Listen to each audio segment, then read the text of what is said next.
O tema de hoje é enriquecedor. Nós falaremos sobre prosperidade e prosperidade é um dom de Deus.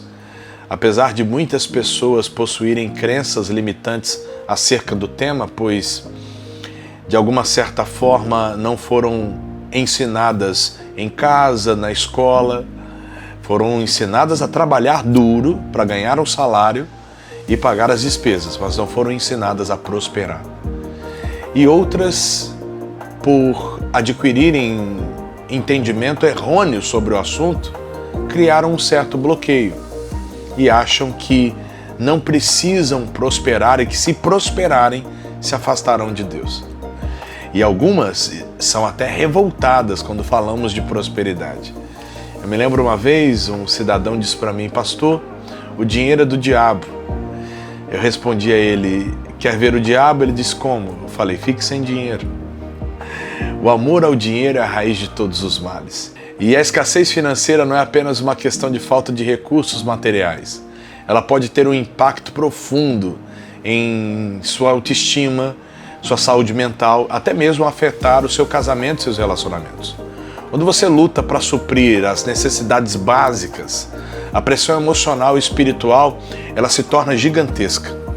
O que eu quero explorar nesse vídeo é como a falta de riqueza pode limitar as oportunidades e o seu crescimento pessoal e também espiritual, além de criar barreiras no cumprimento do potencial divino que foi designado a você.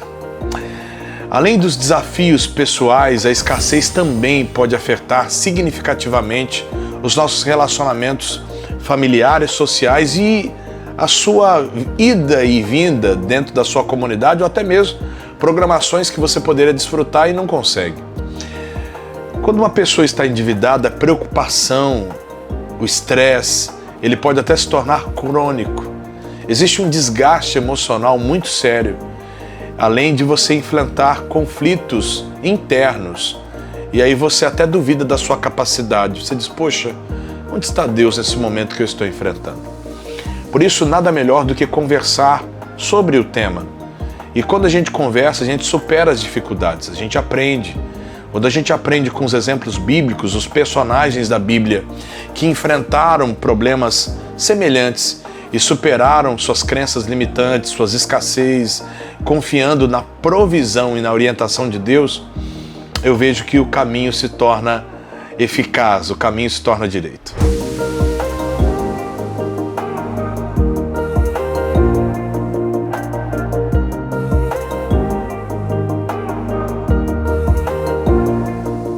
Se você não me conhece, eu quero me apresentar. Eu sou o pastor Vanderlei Duarte e hoje eu quero explorar um tema fundamental. Eu quero te ensinar a prosperar de acordo com a palavra de Deus. Em alguns momentos da sua vida, a falta de recurso, ela pode trazer dificuldade, limitação, ela pode até afetar a sua capacidade de ajudar alguém que você muito precisa. Em nossas reflexões, tanto pelo Insta como por aqui, pelo Roleflix, nós sempre destacamos histórias inspiradoras. Um dos personagens que eu vejo que é a mola prepulsora do meu ministério é José. Como ele enfrentou as provações, as provocações dos irmãos, a adversidade. E isso para nós tem que ser um banquete. Porque quando nós emergimos na vida, estudamos a vida de um líder como José, nós também podemos nos tornar tão influentes e sermos beneficiados como ele. Quando examinamos como esses indivíduos mantiveram a sua fé, a sua determinação durante períodos de falta, nós descobrimos lições profundas, importantíssimas, em como devemos confiar na orientação de Deus e agir com sabedoria em todas as circunstâncias aos quais possamos passar. A riqueza, a prosperidade à luz da Bíblia, ela não se limita apenas à acumulação de bens materiais, mas ela abrange a prosperidade em todos os aspectos da vida. Entenda, prosperidade física, que é ter uma saúde plena, prosperidade emocional. Existem muitas pessoas desequilibradas no momento que estamos passando, principalmente pós-pandemia, e principalmente prosperidade espiritual. Porque não adianta nada você ganhar o mundo todo e perder a sua alma, vender a sua alma ao inimigo. Entenda, é uma consequência que constrói uma saúde sólida financeira. Como cristão, eu sou chamado. E por ser chamado por Deus, eu não posso dar um mau testemunho. Por isso que prosperar também é glorificar a Deus. Quando você prospera, você que é um empresário, um empreendedor, você cresce, você pode abençoar sua mãe, abençoar seu pai, você pode abençoar seus funcionários. Isso é prosperidade. A exemplo, através do ato generoso, né, como aquela viúva pobre, você também demonstra sabedoria na gestão de recursos. Você não apenas fortalece a quem está recebendo, mas a Bíblia declara que melhor coisa é dar do que receber. É muito importante quando você entende que quando você prospera, você impacta positivamente todas as pessoas que estão próximas de você, que estão ao seu redor. A verdadeira prosperidade, ela vem quando os nossos objetivos estão enraizados na vontade de Deus. E isso permite não só crescer em abundância, mas também em generosidade, em amor para com o próximo. Eu quero que você acompanhe agora atentamente testemunhos de pessoas que conheceram a Deus de verdade e obedeceram à sua voz e estão prosperando e transformando a oportunidade que Ele tem dado em um trampolim para abençoar outras pessoas. Escute só. Eu sempre tive um sonho de ter algo no meu nome, né? Eu disse, Deus, o meu sonho é ter um apartamento. E eu sempre vi isso muito distante de mim, né? E sempre isso estava dentro dos meus projetos de vida, nos pedidos. E eu sempre colocava isso diante de Deus. E nunca vi uma porta, né, aberta, mas sempre acreditando. O Senhor fez aquele propósito da escritura no congresso. Muito bom. E o pastor disse, tenha fé pelo menos para colocar o que você quer no papel. Eu disse, Senhor, vou colocar aqui, tá aqui. E o Senhor pregou naquele dia sobre ir e comprar sem dinheiro. O Senhor não tem condições. Aos olhos carnais, aos olhos humanos, eu não tenho. E aí eu comecei, né? Foi gerando a fé e fui pesquisar. Né? Comecei a pesquisar, né? Eu já tinha tentado uma vez, não consegui. E aí, outra palavra, tente de novo. Né? Tente mais uma vez, não deu certo agora, tente novamente. E fui, tentei, comecei a pesquisar os caminhos que eu queria, né? E veio, né, chamar a existência. E aí, fui aparentada com um que eu gostei. Sim. E aí, entrei no site, né? Eles pedem que você cadastre e eles entram em contato com você. E aí, o corretor entrou em contato comigo, né? A gente começou a conversar, ele começou a mostrar as propostas. E aí, você tem quando de entrada, eu disse, eu não tenho nada, eu só tenho uma fé. Não vou dizer que tem, porque eu não tenho. Aí ele foi gerando, né? Foi mostrando, você precisa disso, de tanto. Eu só tenho uma fé. E aí foi isso que ele foi dizer o gerente dele, né? Falou pro gerente que você só tinha fé. Eu só tinha fé, não é possível um negócio desse. E aí ele disse, então você tem 1.000 pelo menos? Eu disse, agora não tenho, mas eu posso conseguir. Aí foi passando, né? E aí ele disse, você tem 500? Eu disse, também não tenho, mas eu posso conseguir. E aí a última oferta final, a entrada ficou de R$100. Né? Você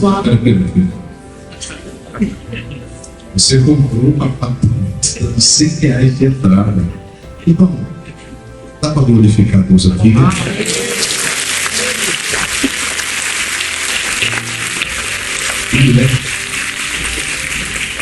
E ele disse, agora você tem, eu disse, tem, mas não vou pagar agora não, vou pagar no outro dia.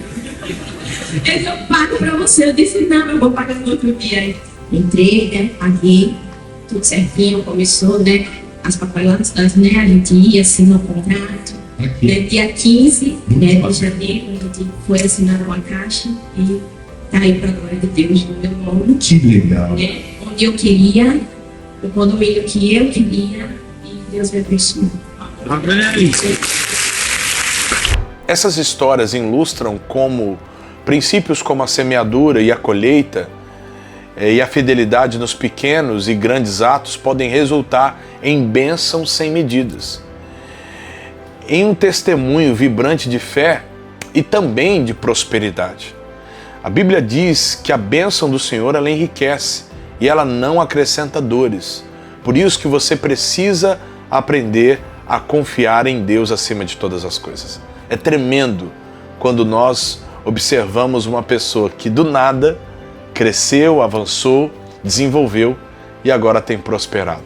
E essa é a grande realidade. É tremendo, cada testemunho nos ensina que, ao seguir os caminhos de Deus, podemos não apenas alcançar o sucesso financeiro, mas também encontrar significado e propósito na maneira de gerenciarmos e compartilharmos os nossos recursos. Falando em testemunho, eu me lembrei de uma história que eu vou contar para você. E essa história alguns conheçam, outros talvez ainda desconheçam. É de um homem cujo início da sua vida não foi marcado por riquezas e bênçãos imediatas. Desde o ventre de sua mãe, ele enfrentou desafios, lutando contra seu irmão, que por sinal era um irmão gêmeo. Essa luta precoce foi um aviso das dificuldades e situações de privações que ele enfrentaria ao longo de sua jornada. Na cultura antiga, na cultura judaica e em muitas sociedades tradicionais, os filhos mais velhos recebiam o dom da primogenitura.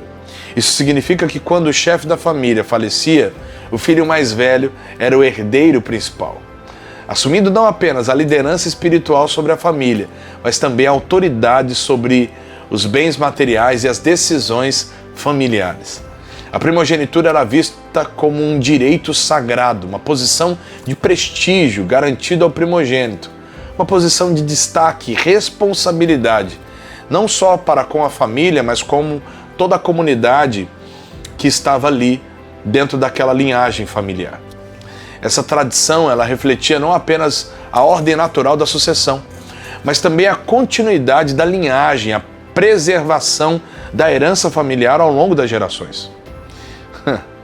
Eu sei que você já está falando aí há muito tempo, eu sei quem é, Jacó, e acertou quem disse que era Jacó. Mesmo sem receber a bênção ao nascer, Jacó não se deixou abater pelos obstáculos iniciais. Determinado em obter a bênção, ele elaborou uma estratégia para alcançá-la. Eu não estou aqui para julgar as ações de Jacó, mas apenas para contar o que aconteceu com ele.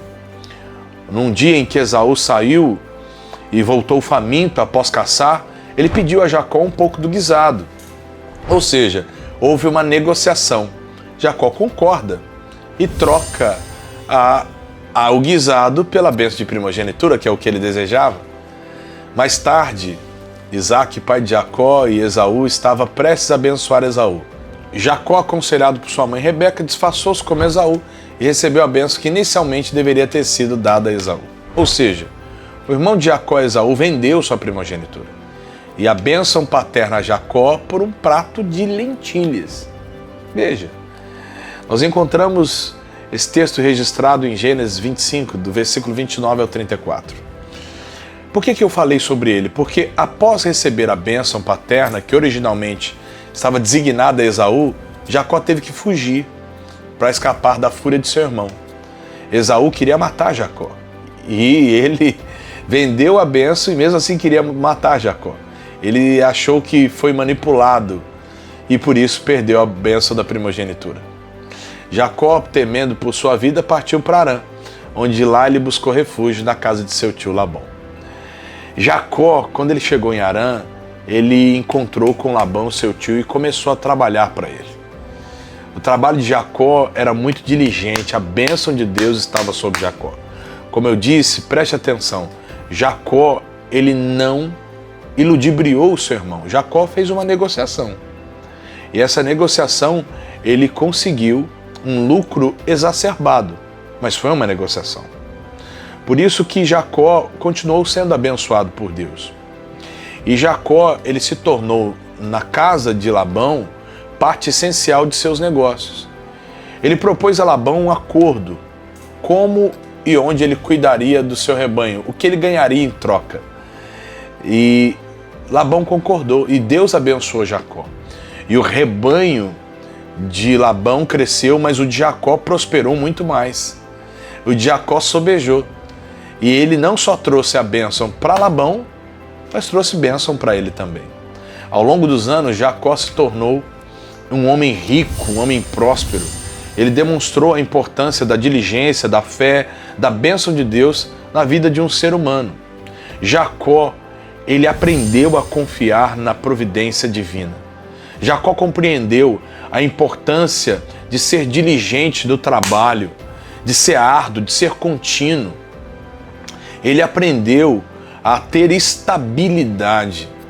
E tudo começou porque ele serviu o seu tio Labão, mesmo o tio Labão não sendo tão honesto com ele. Mas ele não usou de mimimi, ele enfrentou as decepções, os desafios, não desistiu. Sabe o que eu entendo? Jacó é um exemplo de como a persistência, a dedicação podem levar ao sucesso, mesmo diante de obstáculos, aparentemente falando, insuperáveis.